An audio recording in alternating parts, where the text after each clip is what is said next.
Good afternoon, everyone.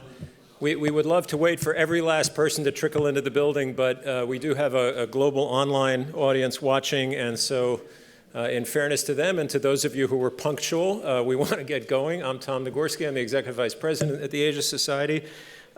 This is a great and important day for us. For the 6th year running, we are awarding, we will do so tonight, downtown at Cipriani, down on Lower Broadway.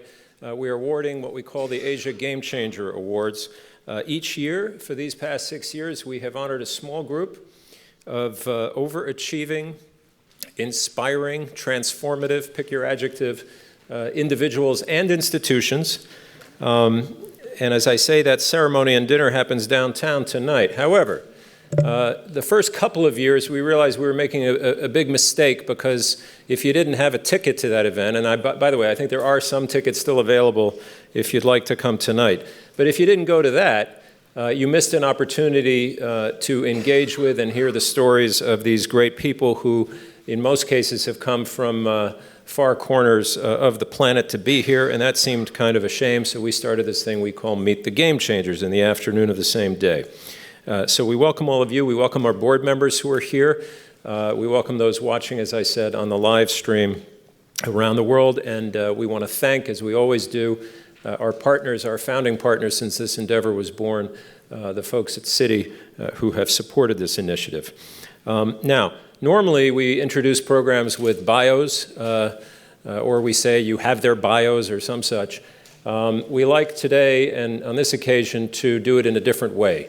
Because nothing I can say will do justice to the people who you're about to meet in the way that a couple of short films might do. We're going to start today with a panel discussion with 4 of the 2019 Asia Game Changers, who, by the way, I think you all know this by now, are this year all women.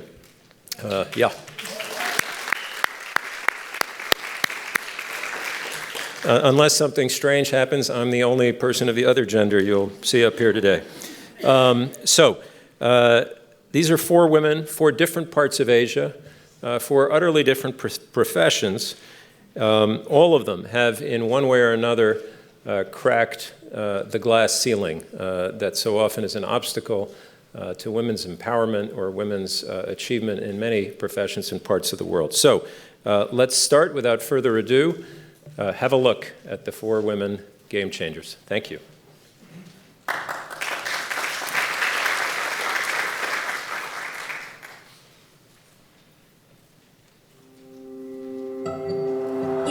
Late 1980s, China was opening its doors, allowing students to study abroad.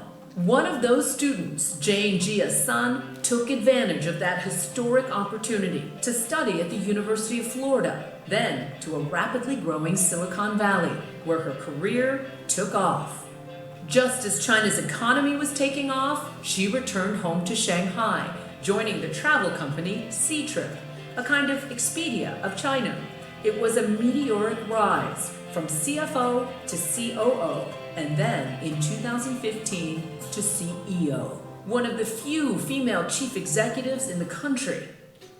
Under her leadership, Ctrip's growth has skyrocketed, a 60% market share in China, more than 150 million monthly users.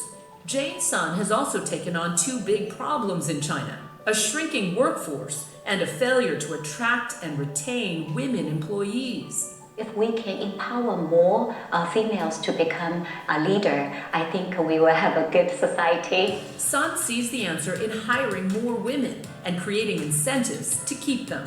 Her company offers free taxi rides for pregnant workers, nurseries and summer camps for children of employees, and a generous work-at-home policy. Ctrip even encourages workers to build China's future workforce, offering a cash gift, more than $1,000 for employees who have a child.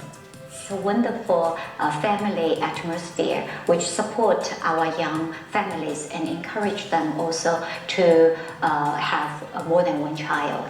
And these programs are working. Today, more than half her employees are women. More than 1/3 of her vice presidents are as well.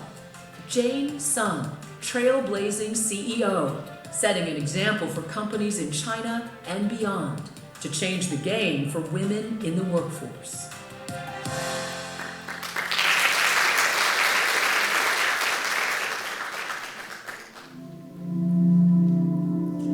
It was late evening in the Indian capital. A 23-year-old woman riding a bus, attacked by a half-dozen men, raped, savagely beaten. 2 weeks later, she was dead.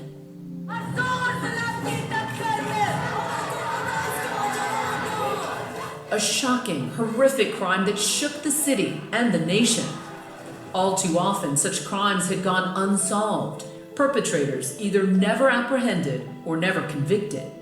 Enter Police Service Officer Chaya Sharma, assigned to the Delhi rape case under the glare of intense nationwide scrutiny. She was an economics major turned crime fighter. Early in her career, Chaya Sharma had led several police operations that rescued girls and boys from commercial sexual exploitation. But no case had struck a nerve as powerful and painful as this one. Emotions are running very high. Some of them are asking for those behind the young woman's death to be hanged. This crime is not just heinous. It's insanity. A new Netflix series, Delhi Crime, dramatizes how Sharma led a team of 41 investigators on a multi-state manhunt. 6 men arrested. We feel that yes, all our hard work has paid off and the team's effort has paid off. But just as important, Chaya Sharma had built an airtight case, meticulously documented, charges filed in record time. And unlike so many prior cases, this time the charges stuck. All 6 men convicted. This game-changing policewoman won praise for bringing a paradigm shift in law enforcement. India's approach to rape cases has fundamentally changed, now to a more victim-centric approach. The definition of rape expanded, fast-track courts established, and more women are joining the force. Nothing can stop the women. Nothing can stop any man or woman from doing anything they want to achieve. She says being a police officer doesn't mean you have to emulate machismo to show your strength. Inner steel is more important, and women have lots of it.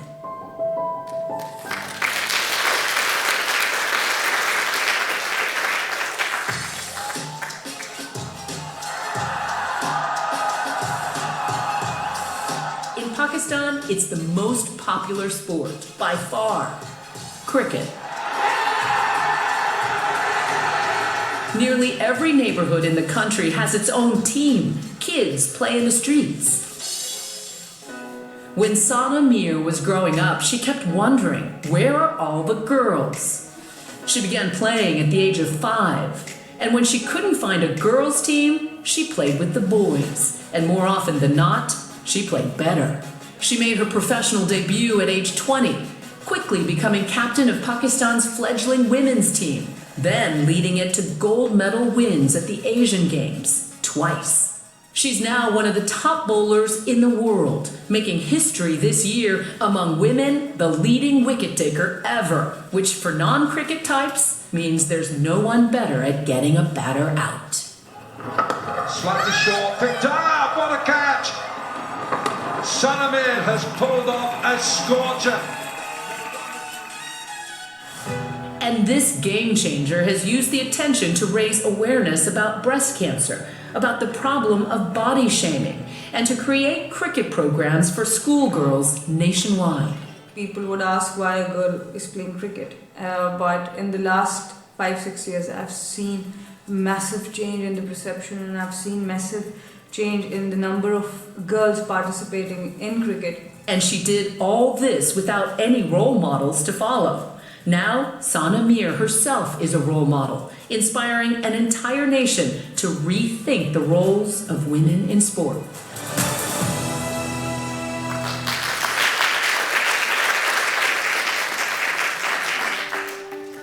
From a very young age, Hur Al-Qasimi had a passion for art. Her father took her to museums around the world, kindling that passion. But one trip to a contemporary exhibition in Germany changed everything. I was inspired, she says, by the way contemporary art connected with the real world, politics, and social issues. Back home in the United Arab Emirates, the highlight of the local art scene was the Sharjah Biennial. At the time, a traditional exhibition, little known outside the country. She began to ask questions. Why didn't it represent a more diverse population? Why wasn't it more global? I said, well, nobody's from one country anymore. You can't categorize people in that way. The organizers said, fine, why don't you run it? And so she did. She was just 22 years old. She was sweeping the floors as well as hanging the work, so it wasn't like directing from an office. I mean, she literally was a practitioner, mounting art, mounting the events, and I think that gives her a kind of particular understanding and sensitivity. Al-Qasimi totally transformed the biennial, bringing more contemporary works from artists around the world. She turned this small event into one of the most influential art gatherings on Earth.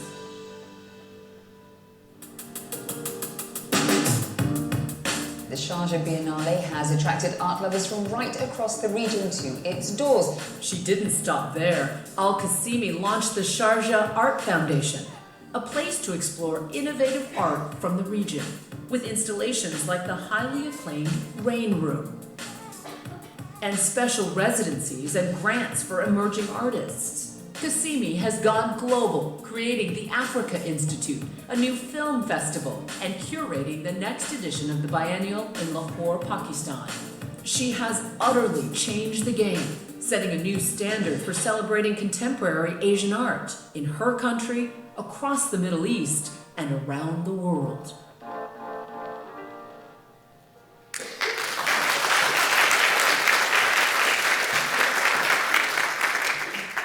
Okay, so that's a more interesting than usual introduction, isn't it? Let's meet these great women now. If I can ask you to come one by one while I introduce you. Champion of sport, we just were saying upstairs, the Serena Williams of cricket, but as you've also seen, a champion for girls and young women in sport here from Pakistan. Please welcome Sana Mir.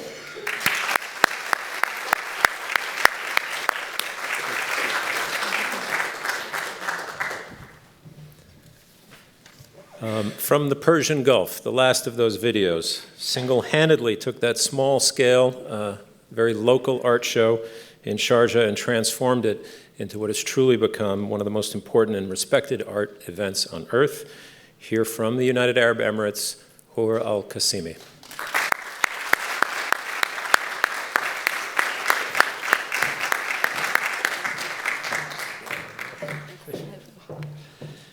That CEO from China who climbed the ladder at her company so quickly and is now busy helping other women to do the same and shatter that glass ceiling in her country and her business from China. Welcome the CEO of C-Trip, Jane Jia Sun.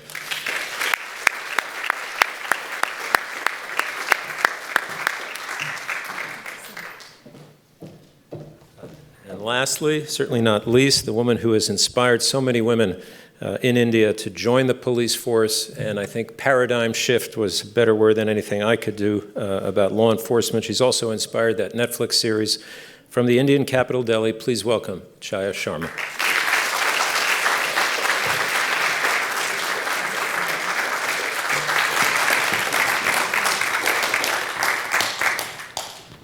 So I mentioned at the outset that this is one of the most enjoyable things I do anyway, and I think I speak for our staff here at the Asia Society in New York and globally. Many of our center directors are here and our trustees for our annual board meeting.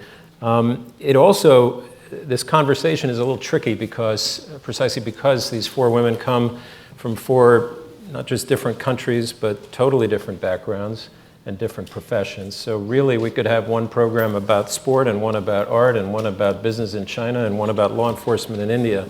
So the trick is to, and by the way, we'll invite you to ask any questions on any of these fronts that you'd like of any of our guests, but just to start with a question or two that could in some way apply to all of you.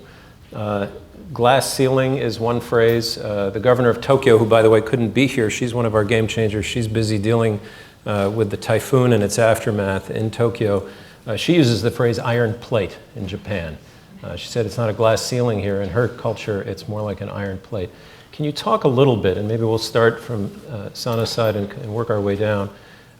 What have you found, whether at the very young age, those were very nice baby pictures, by the way, Sana, or beyond, what were, in your culture or in your professional world, the biggest obstacles as you've sort of moved your way? Because you've all succeeded at breaking through that glass ceiling. Can you identify one or two areas that were the toughest?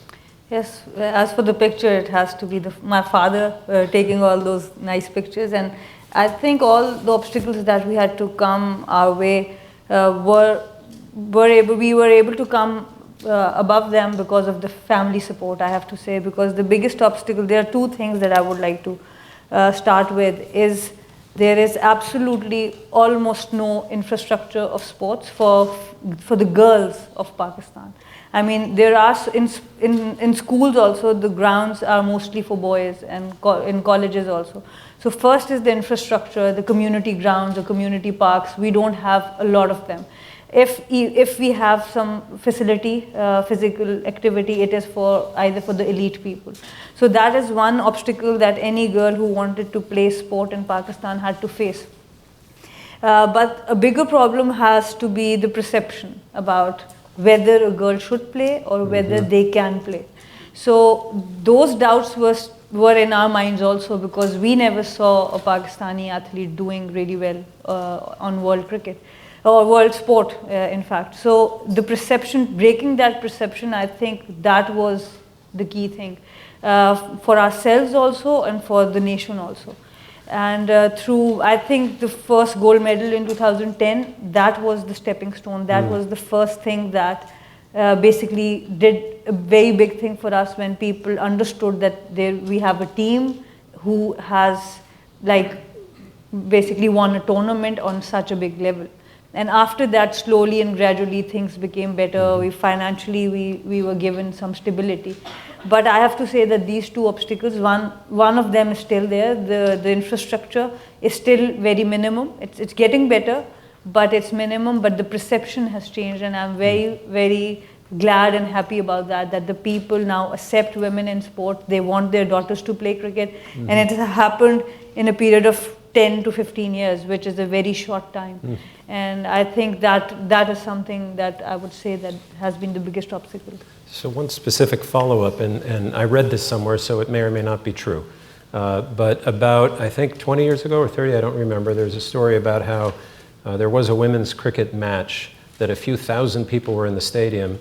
Most of them were men, and most of them were actually police officers, because there had been death threats against the women who were going to play.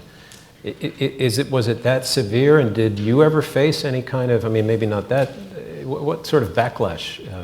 So I've heard this story. I've not been part of that team. It was, I think, like you said, 20 years ago. It was by PWCCA. Two sisters used to run that team for Pakistan at that moment. So I've heard the story that they faced that. If I say that personally, I haven't faced anything like that in my entire career. Yes, sometimes you have to be culturally sensitive. You need to understand which part of the country, because our country is new to women's sports. So we can't take it to every city at the moment. I think in the last 10 to 12 years, I think we have been very culturally sensitive of how we take the sport forward. And I think that's the reason we have succeeded.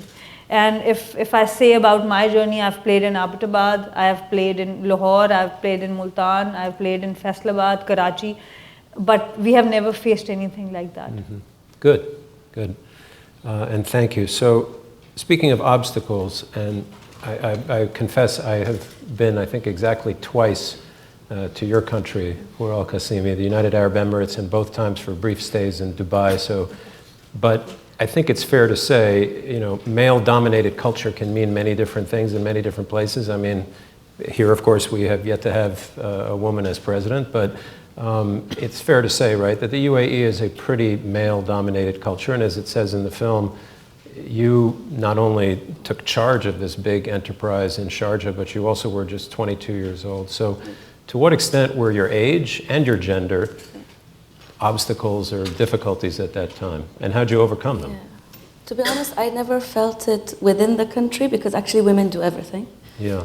Women do everything. Women do everything. Okay. Well, that's true in a lot of places. I mean, so I never felt the challenges, but what was surprising to me is when I would meet artists from different countries, from Korea, from the West, who would come and say, "You're the director, but you're young and you're a woman." And I realized that in the West, there aren't many women museum directors at that young age. So for me, it was more about trying to, I wondered how I need to explain myself or position myself in a way at the same level as other international museum directors when I was just 22, a painter and a woman. So for me, I've had some interviews with magazines, German magazines or newspapers, and they would say, is it challenging being an Arab curator and a woman? And I said, actually not, because technically I'm the other. So I'm not coming with this perception of being, coming from the West to any other culture to discover. What do you mean by the other? Meaning I'm the woman, so men are always, given the platform. I'm not white. Yeah. So in a way, when I go and meet with artists, for example, in Senegal or in Tokyo, I'm not coming with this kind of presence with the history of this colonial dominance. So in a way, I feel like it's more approachable. And then my age also helps with older artists as well. So I think there's definitely an understanding, and that's why we continue to have a lot of our conversations being about the Global South. How can we, as the Global South, write our own history, come together and not wait to be discovered or written about by the West? And I think for us, that's the main thing. And just, these videos are necessarily brief. Yeah. But can you talk a bit more about, there's that one line in there where it said that somebody said, okay, why don't you do it? Yeah. And you're 22. Yeah. What were the challenges, whether they had anything to do with gender or not? I mean, there must have been a lot, right? Nobody wanted to do anything. I was sweeping the floor. I was sticking labels. Yeah. I worked 20 hours a day, 7 days a week. But I started with a team of 4 people, and now we have a team of 300 people. Wow. And I think this is, it's and the team that I have respect what I do because they've seen me clean the floors and stick labels. Yeah, good for you. So that's an important. So let's go to, again, whole different world in every chair to my right here. So Jane Sun, you really, you climbed that ladder or got through that glass ceiling very, very quickly. And we know, I guess a lot of things in China today are happening very quickly. But can you, the CEO office is, again, in this country as well, is not as commonly occupied by a woman as it ought to be. And in China, that's been more pronounced. Back to the original question about obstacles or hindrances to your own growth, what were the most significant things, and what do you think helped you fly up as you have? I spent almost 20 years in the USA. In 2005, I returned to China as one of the very young CFO, female CFO in the market. During the first couple of months, I led the delegation to Japan. When we met with our counterpart in Japanese companies, when our founder went in, male, young, people bowed to them very politely. The second founder went in, same thing. I was ranked number 3 at the time. The counterpart thought I was the secretary for them. They turned around and walked away without even greeting me. So that's kind of pressure I was facing when I first became the CFO of the company. However, I always believe individual also needs to drive the process. So I was working day and night. At that time, Citra was very small. We only had 2,000 employees. Today we have 40,000 employees. Wall Street didn't know who we are. So normally after the earnings call, I get on a plane, land in San Francisco, 8 o'clock in the morning, take a shower, go all day roadshow nonstop. And then from San Francisco, red eye to Boston, all day roadshow in Boston. 2 days in New York, red eye to London, 2 days in Scotland, nonstop. So through the hard work, Citra became a very well-respected company. And as a CFO, I didn't really limit myself because of my title or because of my ranking. Whatever our company need, I just jump in and fix it. So gradually, our board wanted me to become the COO of the company. And as a CEO, again, I didn't really limit myself for my job description. Anywhere for global partners, I was flying all over the world to establish business relationships. So later on, I became the co-president and then CEO of the company. So for our young generation, I always encourage our people, men or female or male, do not limit yourself because your title or because of your ranking or because of your gender. Change is possible only you're willing to do so. So that's at the individual level. But as an executive, I feel much is expected. As a working mother, we established a policy so that when you're pregnant, we offer taxi for free. When the baby is born, we give you $800 as a gift, $3,000 as education fee. When they come back to work, we offer flexible working hours. And recently, I noticed lots of young ladies start to, study for PhDs and master's degrees overseas. So when they come back to China, the birth period is shortened. Instead of having them struggle by debating whether to have career first or family first or baby first, if they take advantage of the new technology, if they choose to have their eggs frozen, C-Trip will pay for it. And C-Trip is the only company and the first company who adopted this progressive policy. So through the hard work of our team, more than 50% of the workforce are females, more than 40% of the middle managers are females, and more than 1/3 of the executives are females. Still, we have a long way to go.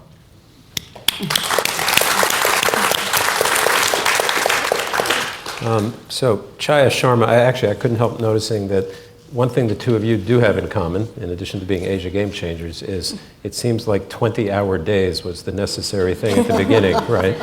Now, I assume you probably had your share of 20-hour days on that case. So, listen, I mean, actually, before I ask you a question, where's Richie Mehta? Is he in the audience?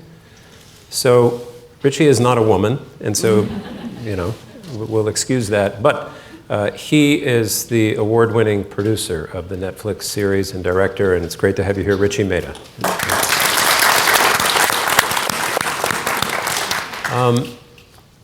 So talk a little bit, if you can, Chad. Well, I guess I should ask you that initial question about obstacles. I can only imagine when you were first put on that case. But is it also true that, I assume it's true, that being a woman, in terms of what you were asked to do, in some ways was a big help? But I'll let you...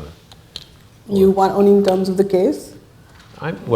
Okay. Yeah. So, in terms of the case, I had already done 12 years of service, so I was a professional. I was leading, a district with a lot of men in my team and women, and it was a challenge that every time such a heinous offense occurs, you have to give it to yourself. I could have chosen not to get up, not to go to the spot in the night, and would have said, let someone handle it. I mean, I've done my day's work.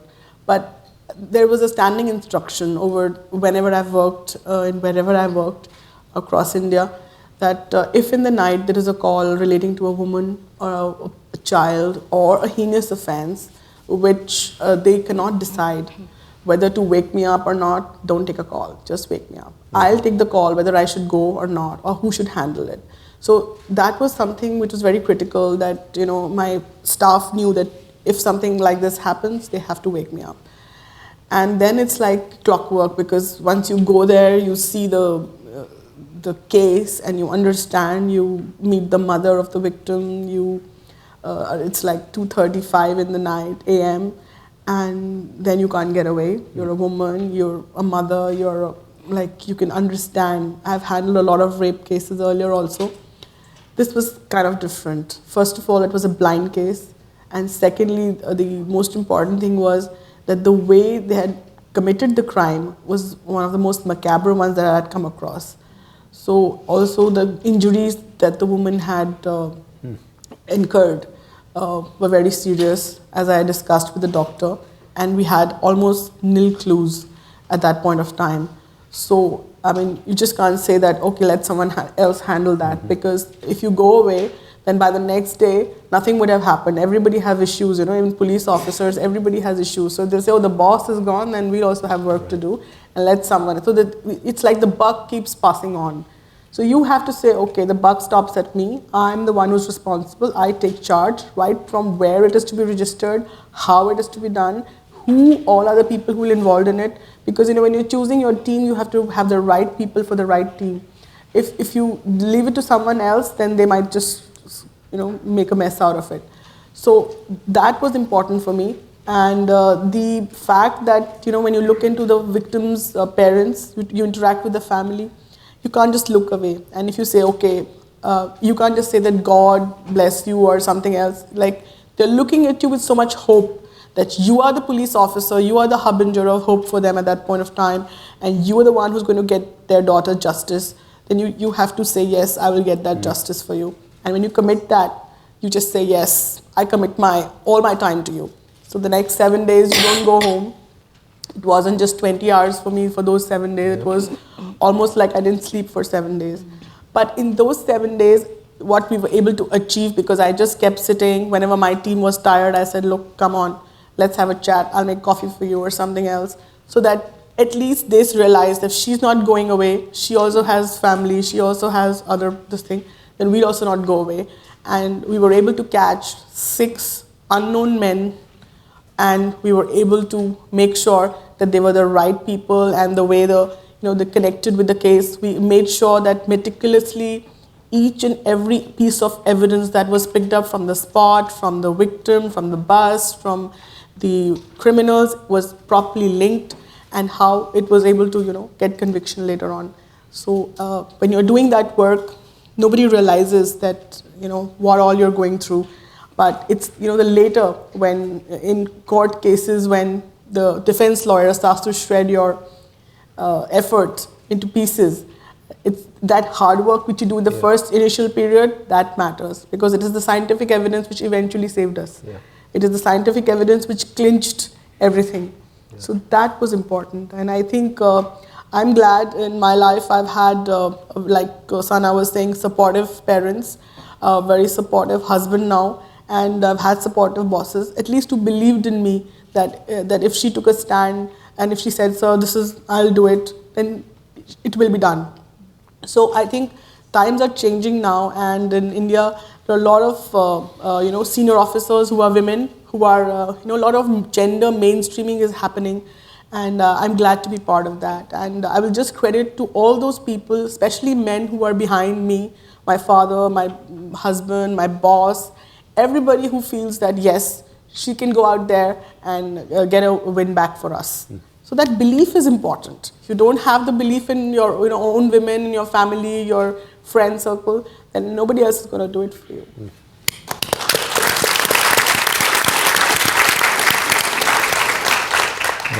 I'm reminded, as you gave a very eloquent answer, Chai, of the first year of this endeavor, Malala Yousafzai, the icon of all kinds of things in girls' and women's rights from Pakistan, was one of the honorees. And when she came here, she came with her father.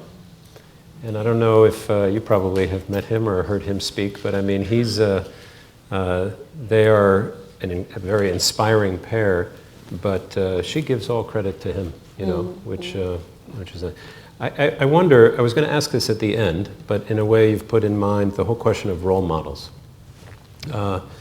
And all of you, in your own ways, because of your success, have now become role models, probably not only for girls and women, but for everyone in your countries and your professions.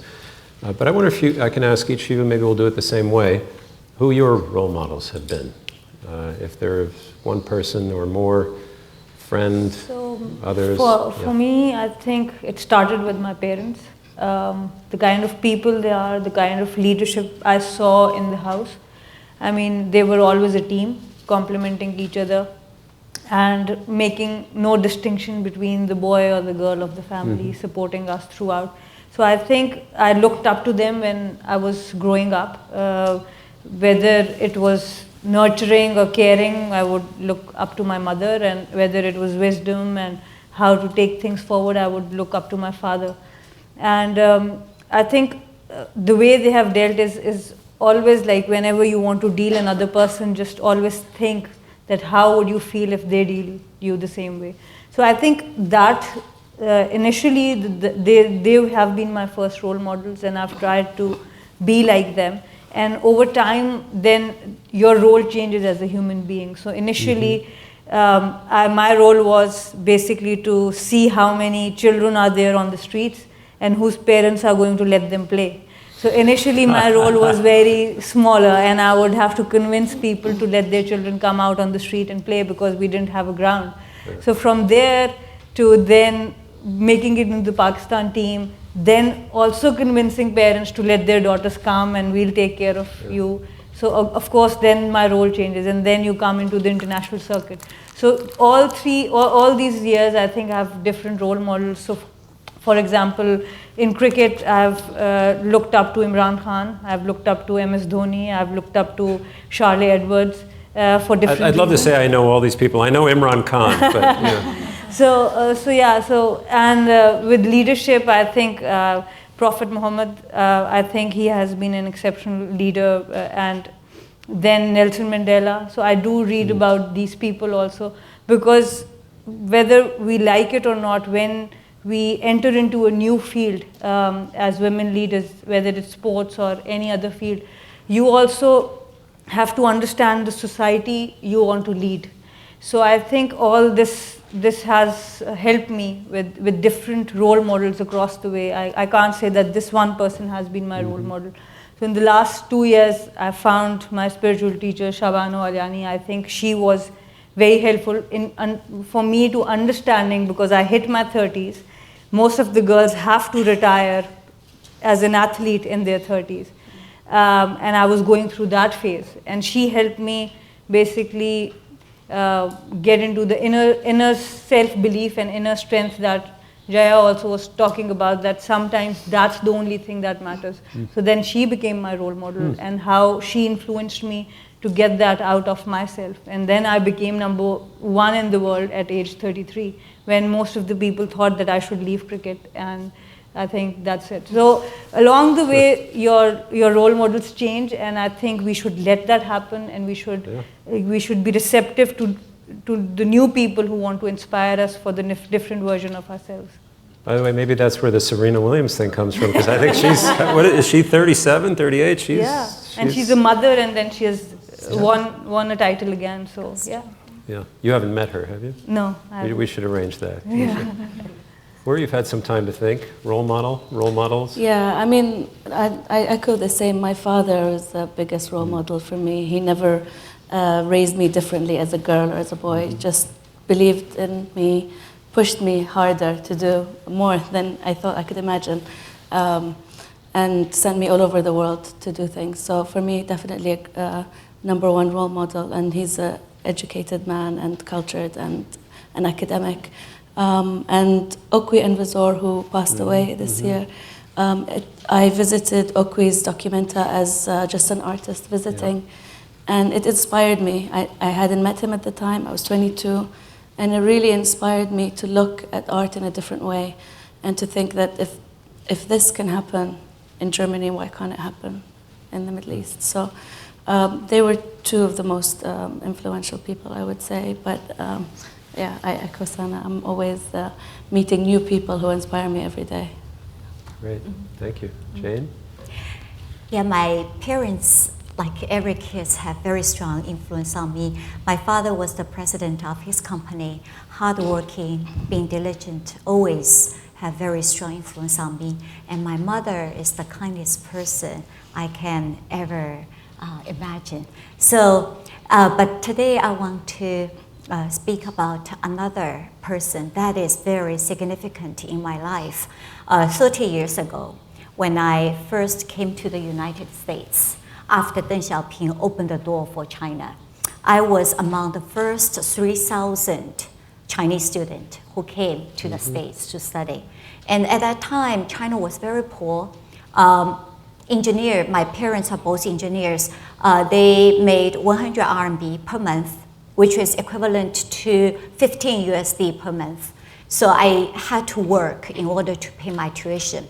So I was a busgirl and a waitress in a restaurant, making $3 per hour in the United States. So after I paid my tuition, I'm penniless.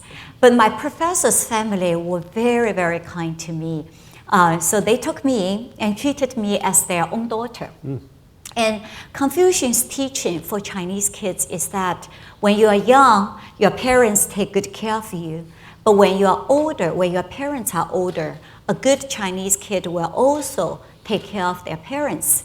So I told them that when I grow older, when I'm able to, I want to take good care of them. But they said, oh, honey, you don't need to take good care of us. But instead, if you are able to, if you can help the other international students in the same way we help you, we'll be very happy.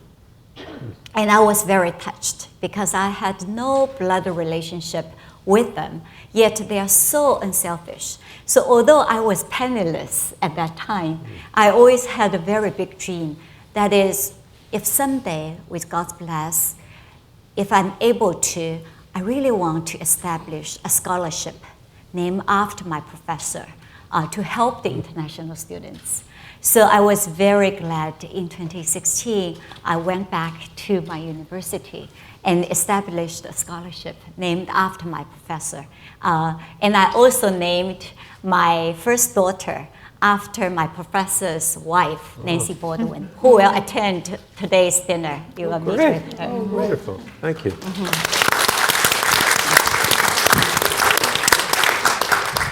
Jaya, you have a role model you'd like to share? Well, like all of them, starts with the family. So definitely my father was a great role model. He would always push me, and like Sana said, no discrimination. So I landed up being a tomboy, used to do a lot of naughty things, and my father used to be apologetically, I'm sorry, my daughter did this, to, to do the cover for me. So, over the years, then he pushed me into becoming a civil servant. I never wanted to be one. I was doing business, but he said, no, you have an inclination, which he saw, and he, in fact, motivated me to actually sit for the exam, which I cleared and became an IPS officer. And today I can say after 20 years of civil servant work, I think I should thank him because I've been able to affect a lot of lives because of that. The second person, I think, after I got married was my husband who came into my life.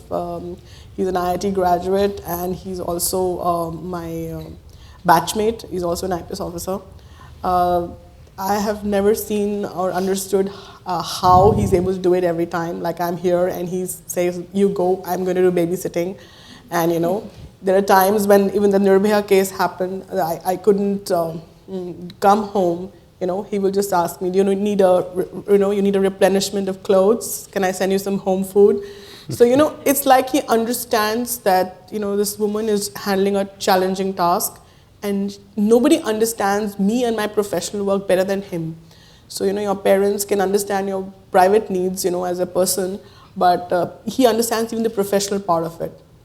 And there were times when people told him that, your wife was doing a man's job and should she not be with some other women and things like that. He said, no, I trust her and she's too good at it and I'm fine with that. So, every time, like yesterday someone told us about, like you said, about the iron plate, someone told about the vertical cliff for women. So I realized that not once, but many times in my career, I have been pushed to the vertical cliff, where men put you on a job and then they say, oh, let's see whether she can do it. And the most difficult district or the most difficult case, and then they want to see if you can't do it, they say, oh, you never could do it, we knew it, don't worry. But every time I was given this vertical cliff, I know that in my professional life, my husband has always said, babes, you're the one who can do it. Go ahead. I'm, holding the fort. Go ahead and do it. Don't worry about anything else. Somehow, in the back of your mind, it keeps going on. That I have this one guy in the whole world who's like so supportive and doesn't want to see me down, so I have to climb the vertical cliff or the Mount Everest or whatever. So, I mean, that is there. Professionally, I think, some people in my team are there. They're extremely good police officers. A couple of them are my subordinates. They're in age senior to me, but my subordinates. The way they handle criminals, the way they handle victims, the switch in the soft and the hard, you're suddenly hard, and then even the soft part towards the victim, the change and how they are able to express and take away the case from a seemingly uncomfortable situation to a very smooth transition to even the most hardened criminals come and confess, yeah, we did this, and they will start confiding. Now that art was like I learned from some of my subordinates how they're able to emphatically connect not only with the victims, which is easier, you can empathize, but sometimes even with the criminals to understand why they came into crime in the first place, what was the problem that brought them there. So I think to that extent, Rajinder is like one of my role models that I felt that, he's really good, and Rishi knows about him. He's shown as my, my right hand or left hand or whatever. But he's the guy I'm really impressed with, in terms of this thing. And I have, I think 3-4 bosses I can name who have been very, very, inspiring, because over the years, like she says, you transform and you have to change your, the people who inspire you. Every boss that I've had has, in some way inspired me. Like I had Mr. Kanal Singh, Mr. Vivek Gogia, I've had Mr. Neeraj Kumar, Mr. So many I can name. So all of them in their own way, because whenever I did something and I would like come to them and said, sir, this is what I've done. So the way they would look at me, the way they would project it, not as if a woman has done it, or, oh, I have to give it, to her, but, yeah, great, and then they would treat me just like the way they would treat another man, a male officer. That gave me a lot of confidence, because if you start giving me special treatment, then I would feel a little uncomfortable, because I don't want that special treatment. I just probably needed that equal treatment, and even if I had some problem and I say, no, sir, I'll still do it, they will not say, okay, she's saying it, she'll do it, she'll do it. We're not going to ask her unless she comes to us and says, sir, I need special treatment. So I think that was very important. And the fact that in difficult circumstances where sometimes their own seat was at the chopping block, they believed in me, and then they said, okay, we believe in what she's bringing to the table, and the court will also, believe. We agree with what she's doing. So that confidence, if someone has, probably I want to be a boss like that. In future, whenever I have subordinates, I should be able to lead like them, and should be able to give that confidence to my subordinates who are females, males, or whoever. And that is a very inspiring thing as a leader, because if you can be what you expect others to be, that is very inspiring for me. So there have been a lot of role models over this thing, but I think if you just, like she said, there can be many. Yeah. So not one specific person, but professionally there'll be like so many people, personally and professionally. So that's great. One quick last question from me. In a way, Chai, you've already answered this, because you gave a lot of really good lessons for young girls or women, whether it's the vertical cliff or others. But maybe the 3 other women here, if there's one quick lesson or one thought you would give to, I don't know, a young woman in the audience here, a young girl anywhere, it doesn't matter whether they're in sport or art or business or whatever, but who's feeling a bit like they're facing obstacles and they're facing issues because of their gender. What's one thing you would say to that young girl? I think what's extremely important is to work extremely hard, because that's something we have to accept, that as girls and women we have to sometimes work harder than any other person. So first thing is that we need to accept that life is not going to be comfortable. We will have to, like all of these women, sometimes have to work 20 hours a day to get the thing done that other people might take 10 hours a day because they have more help. So the first thing is that they need to make working hard a habit. And the other thing is that stick to your core values. I think that is extremely important, to believe in the process and not care about the results, because sometimes in the world of today, I see that women are pressured into achieving something very quickly. But it's okay, everyone has their own journey. Some will make big when they are 30, some will make big when they are 40, some will make big when they are 50. So just if you have your core values intact, you will have that satisfaction also in the heart when you achieve something. So I think for me that is a very important thing, because I see so many mental illnesses, depression, so many things in the world of today. So having that core values and keeping your process intact, I think that is extremely important for a happy life. Thank you. Hard work, core values. Yeah, all of the above. I think, well, you have to believe in yourself. And I also, men, women, boys, girls, I think if you really want to do something and make a change, you have to try. There's nothing stopping you. If you fail, it's fine. You get up and you try again. You know, we faced many obstacles. And actually, we learn from our mistakes. And they only make you stronger. So I think, yeah, just believe in yourself. And if you really want to do something, you just get up and do it yourself. Thank you. Jane, anything to add? I'm a working mother. So I always think being a mother, being a good wife is a full-time job. Being a CEO is more than a full-time job. So in order to do well on both sides, I think we need to be prepared to invest twice as much as you want to achieve only one side of the success.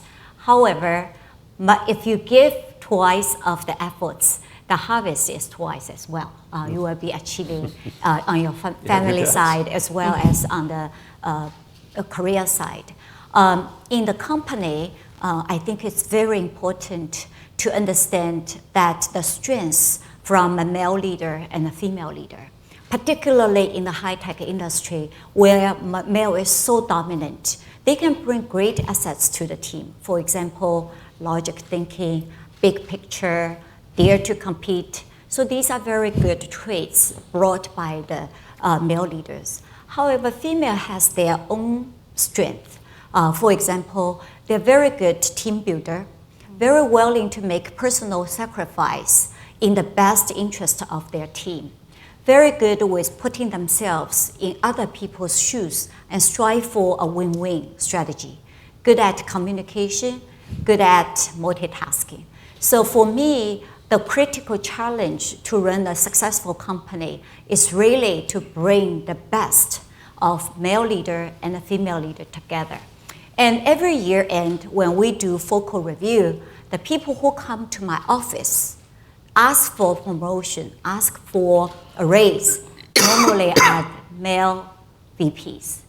A lot of female VPs, I have to push them and say, you're doing a very good job. Why not go through the promotion process? The answer they get is, oh, CHIP already gave me such a good opportunity. I need to improve more. I'm just very comfortable at this level. I need to improve more, which is wonderful, However, when you read the statistics, in any job advertisement, if you have 10 criteria, when male workers fulfill 5 or 6, they feel very comfortable to ask for the job. On the female side, if you have 10 criteria, they have to fulfill all 10 items before they submit the application, right? Guys, it's true, huh? So internally, as the executive, we need to realize male worker, female worker, there is different behavior. You need to be fair, right, to each of them. However, at the individual level, I would encourage our female potential leaders, really push yourself out of your comfort zone. You will do well. Thank you. Thank you. I'm mindful of the time. So I assume you all know, but if you don't, we are in for another very different treat in a moment with the honorees from Nepal and India who are occupying most of the front row here, the Kung Fu Nuns. Yeah. But I want to allow for some questions from the audience for these great women who are up here now. Yes, sir, and we'll get you a mic, and if you can keep it brief and just tell us who you are, that'd be great. Here, and then Richie, did you have a question too? So we'll go there and here. Yeah. Hello. I am Iftikhar Ali from Associated Press of Pakistan. I have a question for Sana Mir. First, congratulations on your award. And secondly, I'm surprised how quickly you got into New York, because only a couple of days ago I saw you playing cricket in Lahore with Prince Williams of Britain and Yes. Kate Middleton. Well, it gets better because on Saturday she's playing a test match with Bangladesh. T20. My question is that yes, under your inspiring leadership, cricket is expanding in Pakistan, but it's still confined to few major cities. Have you tried to tap cricket potential in the rural areas of Pakistan? Because some of our men cricketers have come, some of our outstanding cricketers have come from the rural Pakistan. Okay. Yes, I totally agree, and most of the team that's been built up, the women's team, is also from the rural areas. A lot of girls that you see playing in Lahore and Karachi are the girls who have come out of Gilgit, Quetta and smaller areas. That's the first thing I talked about, the infrastructure. That because the smaller cities and the villages do not have the infrastructure for women to go out and play, so these girls have to leave their houses, their homes, their families, and come to Lahore and Karachi to actually play cricket. So there are a lot of now universities and colleges, which is another step we have been asking them to be more supportive, who are giving educational, basically cricket scholarships to these girls. So what these colleges do, that they give them accommodation and food and tuition, and they just come and play cricket and study also. So a lot of girls that you see, like Diana Beg, Nahida, these are from Quetta, and we have got a girl from Kashmir, Natalia Parvez. So they all come and study in these colleges and play there. So with PCB, Pakistan Cricket Board, we have been pushing them to increase the infrastructure. So 1.5 years ago, they have established 5 academies in 5 different regions for the women of Pakistan. So Peshawar, Islamabad, Lahore, Karachi and Multan. So these are the 5 major cities now where girls can come and play cricket, and the coaching is free of cost. So we are pushing the Pakistan Cricket Board to do more stuff, but there's so much to be done, especially I think if we want to compete at international level, the grassroots sports structure, the schools and colleges need to make room for girls sport and have to invest there, because the number of population we have cannot be catered by 5 academies or 4 clubs. So it has to be a nationwide campaign. Thank you. Richie? If you wait for the mic. It feels like perseverance seems to be one of the themes of this talk, and I'm just wondering if any of you, all of you, could briefly share moments in your life, professional life, where it was the lowest you'd ever gone and you questioned where you were, and perhaps it was a point in your life where you felt you couldn't go forward and yet you did. I'm just curious if there's something that comes to mind. Anybody want to take that? A low moment in your life where I've had a lot. I've had a lot. I think 3 or 4 times I decided that I want to quit, started writing my resignation, but then my teammates would come and flock me and said, no, you have to stay on. So it was that moment. But then in 2017, after the World Cup, I was 31 years old. We lost all the games in the World Cup. Before the World Cup, we had 5 coaches being changed in the last 6 months. 2 of my best players, the batters, because we struggled with batting, got injured right before the World Cup. So we went into the World Cup with a half team, and then we lost all the games. I was 31, which is the retirement age for athletes. So I faced a lot of media criticism, a lot of self-doubt, and a lot of stuff. But sometimes all this failure helps you look into yourself, and sometimes you can find the strength that you never know that you had. And I think that helped me in the last 2 years to be at the top again, say that becoming number 1. When I used to see Sania Mirza from India being number 1 with Martina Hingis, I thought that she can pair up with an international athlete, but for someone from our cricket, we have to do it alone. How can we ever do that? And I never thought that I would reach that. But the best lesson that I learned in that time was, like, she said that you have to just give your best every single day and show up. No matter what happens, you show up again. You fall down, you show up again. That's all that is in your hand, and the results take care of themselves. You have a low moment you want to share? I do, yeah. It was a very public one, definitely. We had a situation in 2011 where an artwork caused a lot of controversy, and the community and the public were protesting, and the federal police got involved, and we were all going to get shut down. So of course I had a big responsibility, and on one side I had the local public telling me that this is offending them, and I have the international art world elite saying this is censorship. So where do you stand? And I thought, okay, number one, I have to save the foundation. I had a staff who are relying on this job. And if people in their high towers in New York City can criticize us because they think something is censored, they don't really understand the community we're in. And I might as well open up a gallery in New York City or London. So I took the decision to ignore the noise of the echo chamber and focus on saving the foundation. And it completely changed our remit to really working on community programs. And since then, our audience numbers grew more than 5 times because we listened to our audience and we realized what people need and how, if you are trying to, even if you try to push the boundaries, you can't do that if your audience is not listening to you. If you lose your audience, then you're just talking to yourself. So there are different ways of doing that. So it was a very low moment, but we learned a very big lesson. And now you probably have the power to deal, because of the scale you've grown, to deal with something like that. Yeah, and I'm always talking about it because I think it's an important lesson. You know, who is your audience? Anyone else want to share a low moment? You do? Yeah. I remember during the financial crisis, every company was suffering.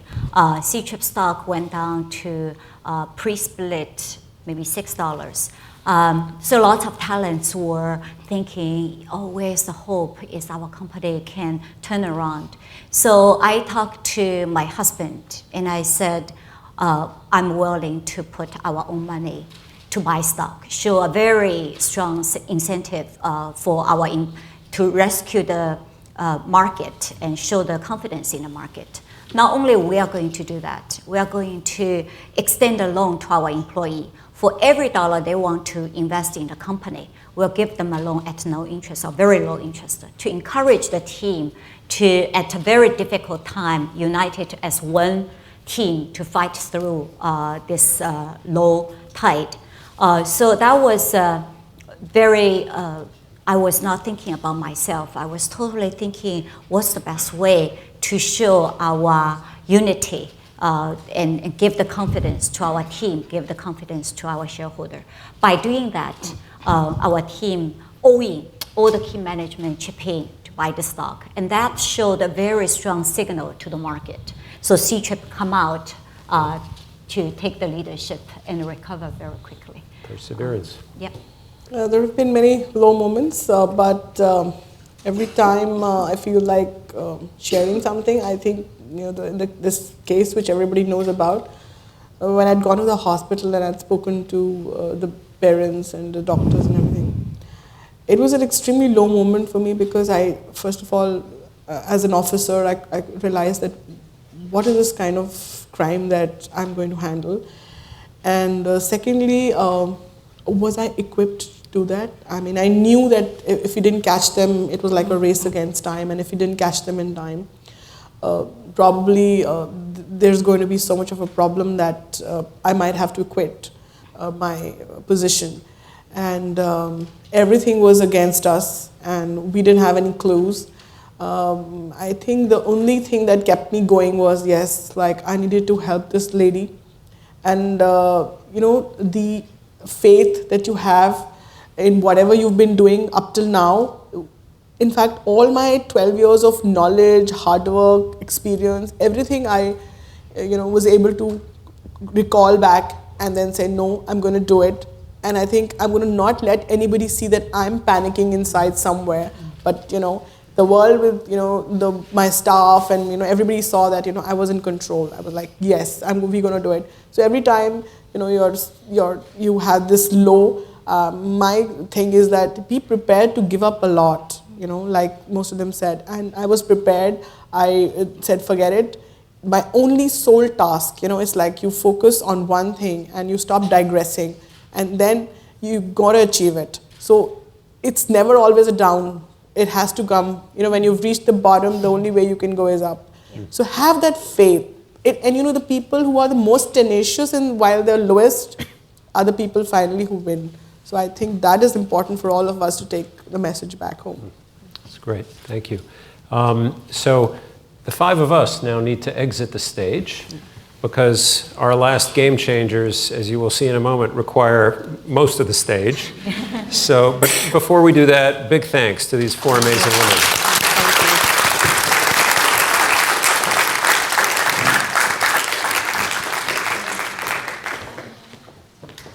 And while they do, let me call to the stage to introduce the Kung Fu Nuns. A woman who is a trailblazing woman in her own right. She is, her day job is founder of Pine Street Alternative Assets, but she also has been president of the Live to Love International, which among other things works to support the humanitarian efforts of these amazing young women you are about to meet. So please welcome to the Asia Society and to this podium, Carrie Lee.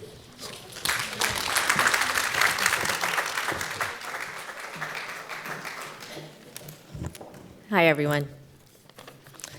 Nuns in the Himalayas have traditionally been treated as second-class citizens. It is said that if they cook and clean for the monks and they are well-behaved, they can come back in their next lifetime as a monk. Well, deep in the Himalayas, the Gyalwang Drukpa, head of the Drukpa lineage, decided to throw this idea out the window. He gave the nuns leadership roles. They lead rituals normally meant for men, they run their own nunnery, and they do their own construction. However, it was not always well received. Their leadership role was met with a lot of backlash. They were harassed, they were called heretics. In fact, people were throwing stones at them, and they were met with a lot of violence. But instead of backing down, the Gyalwang Drukpa decided he was going to have them learn Kung Fu. Kung Fu was not only meant for self-defense, but to instill confidence, and boy, did that work. Because when the Nepal earthquake hit, the Kung Fu Nuns sprang into action and went to villages where the government and big NGOs said were too dangerous to go. They survived mudslides, avalanches, and earthquakes. They then cycled across the Himalayas, battling human trafficking. They give self-defense training to girls in places where rape often goes unreported. And on any given day, they are mobilizing 30,000 people to clean plastic from Nepal's waterways, rescuing animals, and just generally saving the world. They have taught me to be my own hero. So I'm very excited to see this video about them.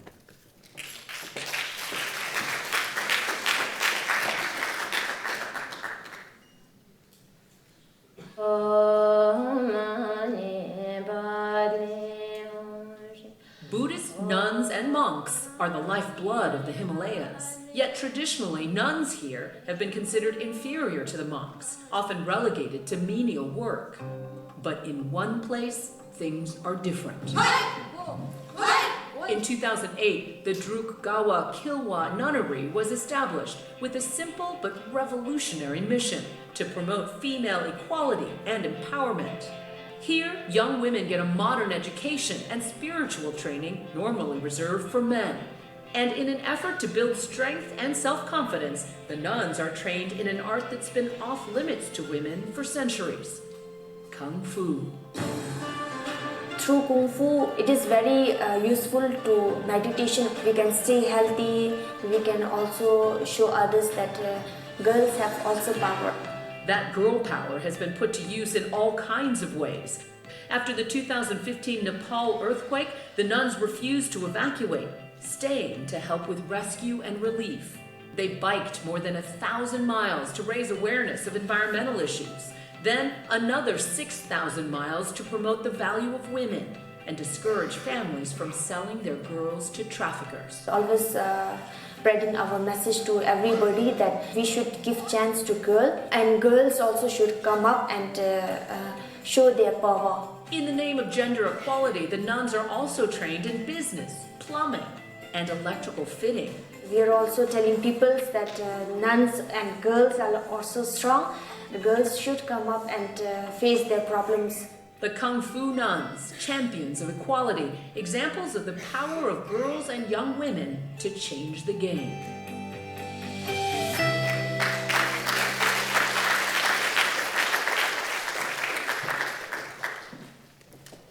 Well, I'm super excited to say that we have 12 of the 800 nuns here with us today. And I've been waiting a long time to say this, but welcome, Kung Fu Nuns!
पद्मे नम तुल Gyal Wancho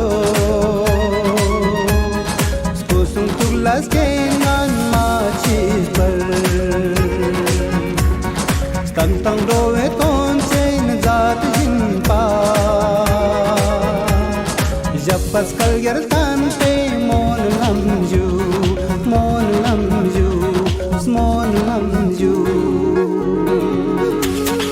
Lama kheno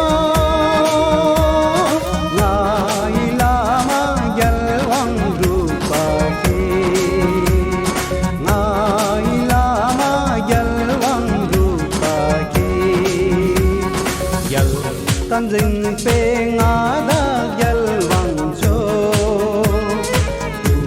zuk san tang pe cha gyan pa hi gyal gi kil koro jes pe o jergi du jan son zat pa mo terche du jan son zat pa mo terche lama kheno ngai lama gyal wang rupa ke ngai lama gyal wang rupa ke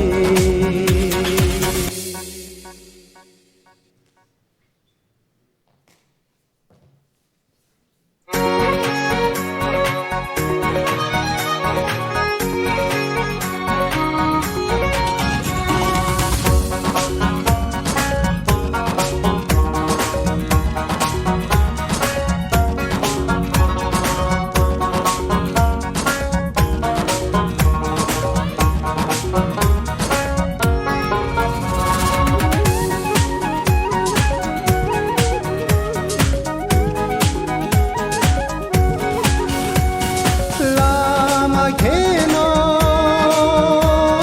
ngai lama gyal wang rupa ke ngai lama gyal wang rupa ke gyal tan jing pe nga da gyal wang cho zuk san tang pe cha gyan pa hi gyal gi kil koro jes pe o jergi du jan son zat pa mo terche du jan son zat pa mo terche lama kheno ngai lama gyal wang rupa ke ngai lama gyal wang rupa ke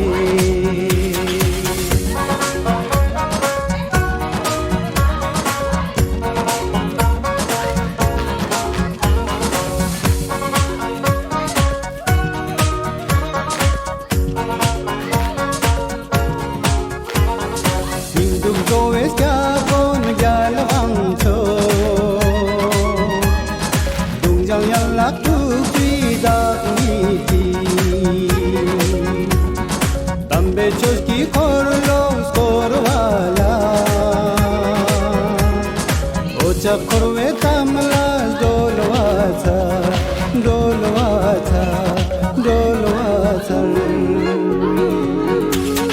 lama kheno ngai lama gyal wang rupa ke ngai lama gyal wang rupa ke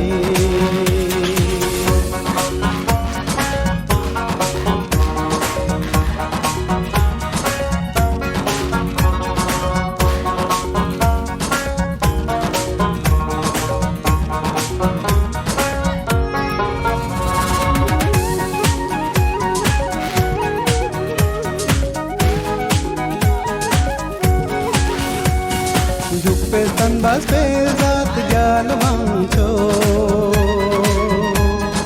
tu shok sam sang ni je rang jin mos pe do wa ma jin shom zat pa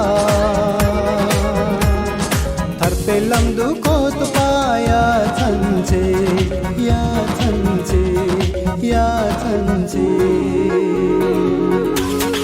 라마 개노 나이 라마 결방 루파게 나이 라마 결방 루파게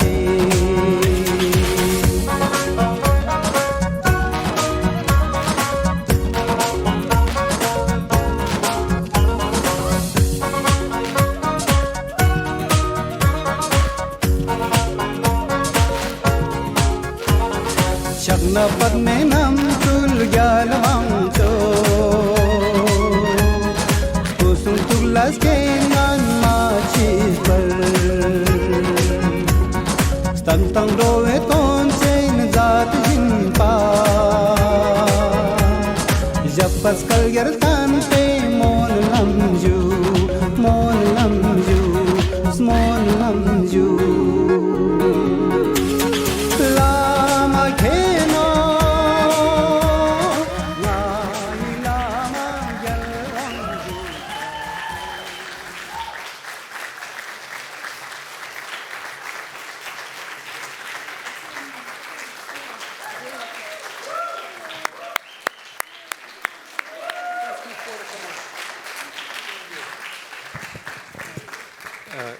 Not much more to say. I'm just going to invite all these great women to be on the stage because I know we have a lot of press in the back and a lot of amateur paparazzi here, it seems. So you can get one last shot of the 2019 Asia Game Changers. Thank you all so much. Thank you to the Kung Fu Nuns.